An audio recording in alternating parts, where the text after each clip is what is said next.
नमस्कार, DD news के इस विशेष समाचार प्रसारण में आप सभी का स्वागत है। मैं हूं आंचल गुलाटी गुंबर, मेरे साथ है मेरे सहयोगी शरद। तो आइए सबसे पहले रुक कर लेते हैं सुर्खियों का। गुजरात विधानसभा चुनाव का प्रचार जोर शोर से जारी। प्रधानमंत्री नरेंद्र मोदी आज मेहसाणा, दाहोद, वडोदरा और भावनगर में 4 रैलियों को करेंगे संबोधित।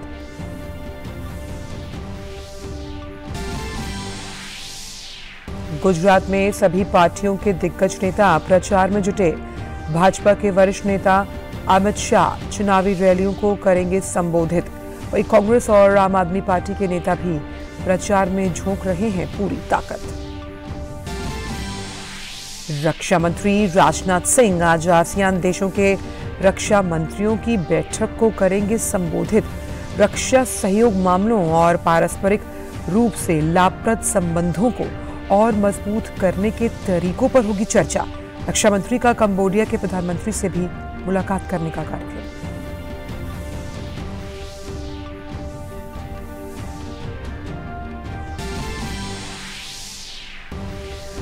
इंडोनेशिया में जावा द्वीप में आए भूकंप से मरने वालों की संख्या बढ़कर हुई 268।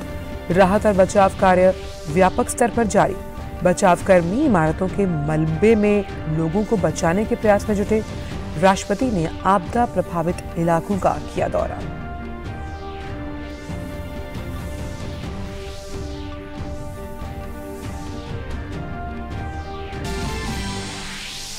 खेल की खबरों में फीफा विश्व कप 2022 में गत विजेता होल्डर्स फ्रांस ने ग्रुप स्टेज के पहले मुकाबले में ऑस्ट्रेलिया को 4-1 से दी मात। लियोनेल मेसी के विश्व कप के सपने को सेंध लगाने के लिए सऊदी अरब ने अर्जेंटीना को चौंका दिया।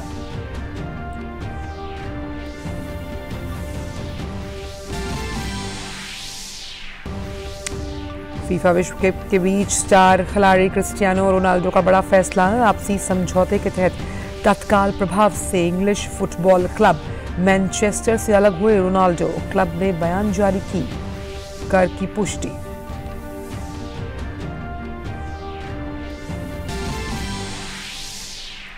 भारत ने न्यूजीलैंड के साथ टी20 की सीरीज 1-0 से की अपने नाम। दोनों देशों के बीच तीसरा टी20 मैच चढ़ा बारिश की भेंट।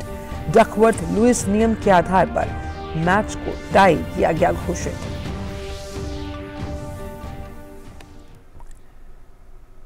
और आइए अब जान लेते हैं सभी खबरों को विस्तार के साथ। गुजरात में राजनीतिक दलों के वरिष्ठ नेताओं के दौरों के साथ विधानसभा चुनावों का प्रचार तेज होने लगा।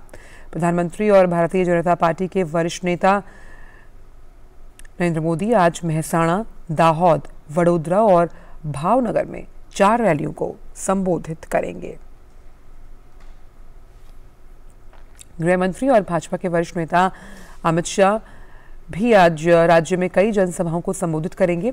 अमित शाह राजकोट, सुरेंद्रनगर के दसाड़ा, सूरत के बारडोली में जनसभाएं करेंगे।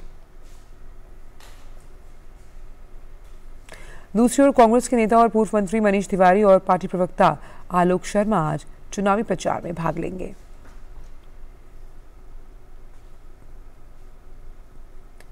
आम आदमी पार्टी के नेता राघव चड्ढा और भगवंत मान भी मतदाताओं से पार्टी उम्मीदवारों के लिए वोट मांगेंगे।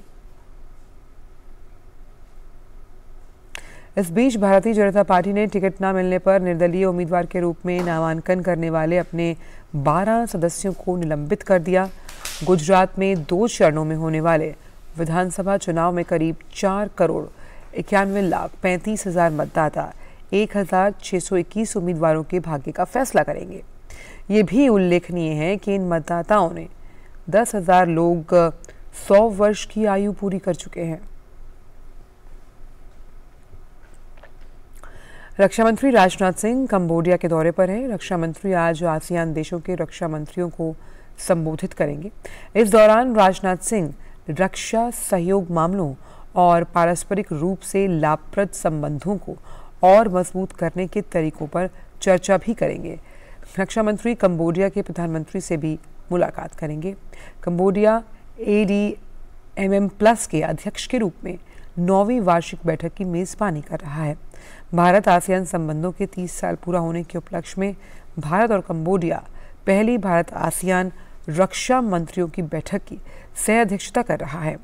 भारत 1992 में आसियान का संवाद भागीदार बना और 12 अक्टूबर 2010 को वियतनाम के हनोई में ADMM+ का उद्घाटन भी किया गया। वर्ष 2017 से ADMM+ मंत्रियों की सालाना बैठक आसियान और प्लस देशों के बीच संवाद और सहयोग बढ़ाने के लिए होती रही है। अहोम सेनापति लचित बारफुकन की 400वीं जयंती का समारोह आज से नई दिल्ली में शुरू होगा। यह आयोजन 3 दिनों तक चलेगा। केंद्रीय वित्त मंत्री इस अवसर पर विज्ञान भवन में एक प्रदर्शनी का उद्घाटन करेंगी। केंद्रीय विधि मंत्री किरेन रिजिजू भी शाम को एक सांस्कृतिक कार्यक्रम में मुख्य अतिथि होंगे। प्रधानमंत्री नरेंद्र मोदी शुक्रवार को समापन समारोह में शामिल होंगे, जबकि गृह मंत्री अमित शाह बृहस्पतिवार को इसमें शिरकत करेंगे। इस समारोह के दौरान नई दिल्ली में लाचित बरफुकन के जीवन और उनकी गौरवशाली इतिहास पर एक वृत्तचित्र और एक पुस्तिका का लोकार्पण किया जाएगा। लाचित बरफुकन के जीवन और असम के इतिहास पर परिचर्चा भी होगी। सुप्रसिद्ध इतिहासकार जोगेंद्र नाथ फुकन ने लचित बारफुकन के जीवन का चित्रण किया। लचित बारफुकन ने सरायघाट के प्रसिद्ध युद्ध में मुगलों को पराजित किया था।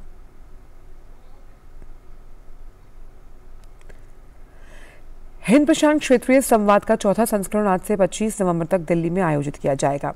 ये भारतीय नौसेना का एक प्रतिष्ठित अंतर्राष्ट्रीय वार्षिक सम्मेलन है। 3 दिन के सम्मेलन का विषय है हिंद प्रशांत महासागर पहल का संचालन। इस दौरान कई सत्रों का होगा आयोजन, जिसमें प्रसिद्ध वक्ता और पैनलिस्ट समुद्री सहयोग बेहतर करने और समावेशी संचालन के बारे में विचार विमर्श करेंगे। वहीं पर्यावरण मंत्री भूपेंद्र यादव भी सम्मेलन में हिस्सा लेंगे।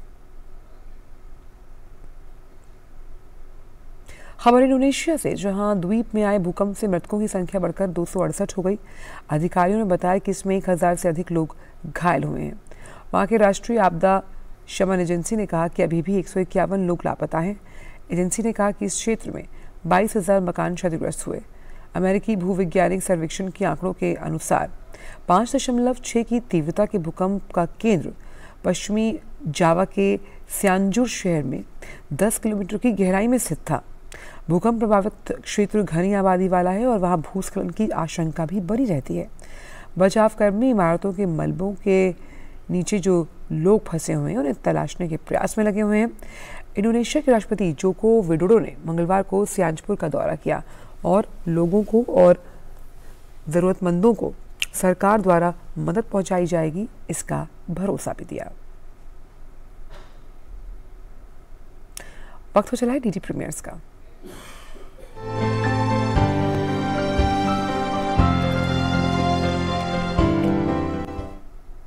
नमस्कार, डीडी प्रीमियर्स में आज फिर आपका स्वागत है। मैं हूं रेशमा आपके साथ, और जैसा कि आप जानते ही हैं कि हम अपने इस खास सेगमेंट में आपके साथ बात करते हैं दूरदर्शन के विभिन्न नेटवर्क पर प्रसारित होने वाले कुछ खास कार्यक्रमों की। तो चलिए बात कर लेते हैं कॉर्पोरेट सरपंच की। आज के इस धारावाहिक में आप देखेंगे कि कीर्ति अपने घर वालों को महंगा सामान खरीदने के लिए मना करती है और साथ ही मां का धन्यवाद करने के लिए व्रत भी रखती है। आपके अकाउंट में मैंने 2000 रुपए ट्रांसफर कर दिए और अब आइंदा से जोश में आकर महंगे सामान खरीदने की कोई जरूरत नहीं है। जब किसी चीज की अहमियत समझ में आ जाए ना, तो दिल से धन्यवाद करना चाहिए। इसीलिए मैंने ये व्रत रखा है, ताकि मैं माँ को दिल से धन्यवाद कर सकूं। मैं कीर्ति को बहुत पसंद करता हूँ। उदय बेटा, तो क्या होगा आगे, ये जानने के लिए देखिए कॉर्पोरेट सरपंच सोमवार से शुक्रवार रात 8:30 बजे सिर्फ डीडी नेशनल पर। और मॉडल्स में आप देखेंगे कि निहारिका जूलिया को मॉडल इंडस्ट्री में आने वाली परेशानियों के बारे में बताती है, और उधर जूलिया अपने किस्मत आजमाने के लिए फिल्मों में चली जाती है। तो रो मत, तो अकेली नहीं है जिसके साथ ये सब हो रहा है। इसका सामना यहाँ हर लड़की को करना पड़ता है। ये ग्लैमर इंडस्ट्री का दस्तूर बन गया है। अब तो देखना, मैं ना उससे बात नहीं करूंगी। हाँ नहीं मम्मा, मम्मा आप उसको गलत समझ रहे हो। जूलिया ऐसी नहीं है। मैं एक साफ सुथरी क्लीन मूवी बनाता हूँ। रिलैक्स, टेंशन मत लो। सर, काश सब लोग आपके जैसे।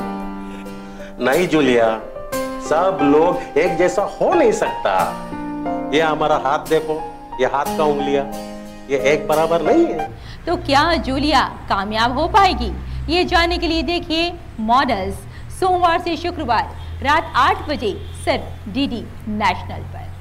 तो आप उठाइए इन खास धारावाहिकों का आनंद और हमें यही अनुमति दीजिए। नमस्कार।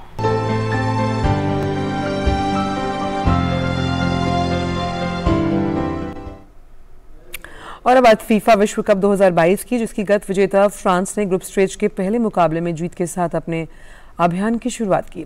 मंगलवार देर रात खेले गए इस मुकाबले को फ्रांस ने ऑस्ट्रेलिया को 4-1 से हराया। इस मुकाबले में पहली सफलता ऑस्ट्रेलिया को 9वें मिनट में मिली, लेकिन इसके बाद ऑस्ट्रेलियाई खिलाड़ी फ्रांस के खिलाफ दूसरा गोल करने में सफल नहीं हो पाए।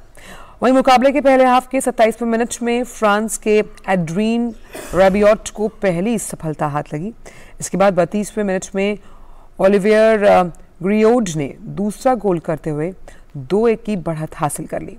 दूसरे हाफ के 68वें मिनट में एम्बाप्पे और फिर 71वें मिनट में ओलिवियर ग्रियोड ने ऑस्ट्रेलिया के खेमे में चौथा गोल दागते हुए मुकाबले को 4-1 से अपने नाम कर लिया।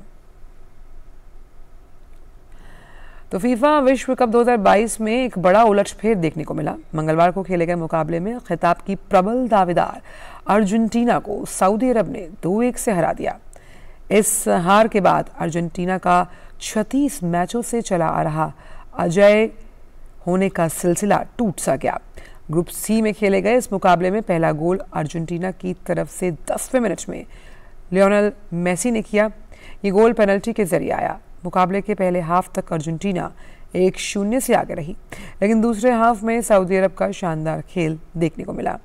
दूसरा हाफ शुरू होने के महज 3 मिनट बाद ही सऊदी अरब की तरफ से सालेह अल शहरी ने अर्जेंटीना के खेमे में गोल दागकर मुकाबले को बराबरी पर ला दिया। इसके बाद 53वें मिनट में सऊदी अरब की ओर से सालेम अल सारी ने दूसरा गोल करते हुए मुकाबले में दोगुनी बढ़त हासिल की। अर्जेंटीना की टीम कैच के आखिरी समय तक वापसी करने के लिए कोशिशों में जुटी रही। स्टार फुटबॉल खिलाड़ी क्रिस्टियानो रोनाल्डो ने इंग्लैंड के फुटबॉल क्लब मैनचेस्टर यूनाइटेड छोड़ने का फैसला किया। मैनचेस्टर यूनाइटेड ने रोनाल्डो के क्लब छोड़ने को लेकर एक बयान भी जारी किया। बयान के मुताबिक रोनाल्डो और क्लब के बीच इसको लेकर आपसी समझौता हुआ। क्लब ने रोनाल्डो को भविष्य के लिए शुभकामनाएं दी। गौरतलब है कि रोनाल्डो को अपने एक इंटरव्यू के बाद आलोचना का सामना करना पड़ा। इसके बाद से ही अटकलें लगाई जा रही थी कि वो अब क्लब के लिए नहीं खेलेंगे। और डीडी न्यूज़ के इस विशेष समाचार प्रसारण में बस इतना ही। मुझे और शरद को दीजिए इजाजत। नमस्कार।